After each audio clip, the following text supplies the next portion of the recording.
And there remain a mountain of unanswered questions today, including whether any more classified documents are right now being improperly stored at President Biden's homes or former offices, how those documents got there, who had access to them, and why lawyers who do not apparently have security clearances are currently the ones doing the searching.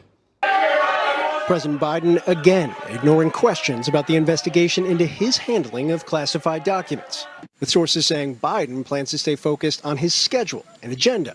The president's going to stay laser focused on delivering for the American people. And far away from any more public commentary like this amid an ongoing special counsel investigation. By the way, my Corvette's in a locked garage, okay? So it's not like you're sitting out in the street. Sure. And still to come, the White House is scrambling to get control of the narrative on the classified documents controversy. But sources tell CNN that President Biden is growing increasingly frustrated with how his administration is handling the messaging. CNN has learned more searches could be coming as the Biden White House continues to face questions over the president's handling of classified material. Joining us now is Republican Congressman Mike Waltz from Florida. He's a member of the House Armed Services and Foreign Affairs Committee, and he tweeted about the classified documents at Biden's office last week, wondering why there has not been an FBI raid. Congressman, thanks so much for being here. An FBI raid, isn't that a little premature? I mean, the FBI didn't go in to execute that search warrant with President Trump until 16 months. They've been waiting for him to turn over the documents. It's only been 2 months for Biden so far. So why would you want the FBI to go in? Well, that's your math is interesting there, Allison, because by my math, it's been 5 years that these documents have been sitting there. And so if, the White House's rendition of kind of events here is correct, that we've done the right thing, we've told the National Archives, we've told the Department of Justice, why didn't they tell and do the right thing 5 years ago, 4 years ago, 3 years ago, and then once they say they just, I hear you, but they say they just discovered it.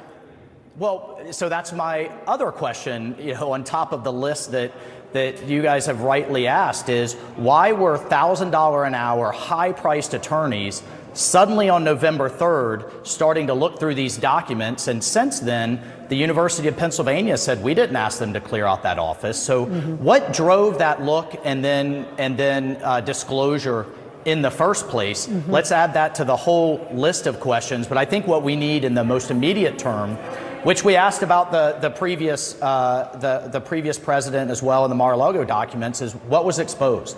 What were the nature of them? A lot has been made of this was only 20 versus 300, but it only takes one. This is about the quality and the sensitivity of the documents, not just the quantity. And we have yet to get any answers. That's why we're going to have to investigate. No, the content obviously is key, and you do pose good questions.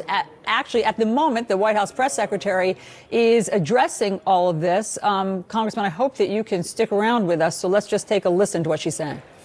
Department of Justice, when it comes to legal matters, when it comes to legal issues, we have been very clear that we are not going to comment. We are not going to politically interfere to talk about. Go ahead, Steve. What's the White House reaction to the news in Dnipro where the Russians bombed an apartment? Okay, we've been listening there to the White House press secretary, Karine Jean-Pierre, attempt to answer questions from the press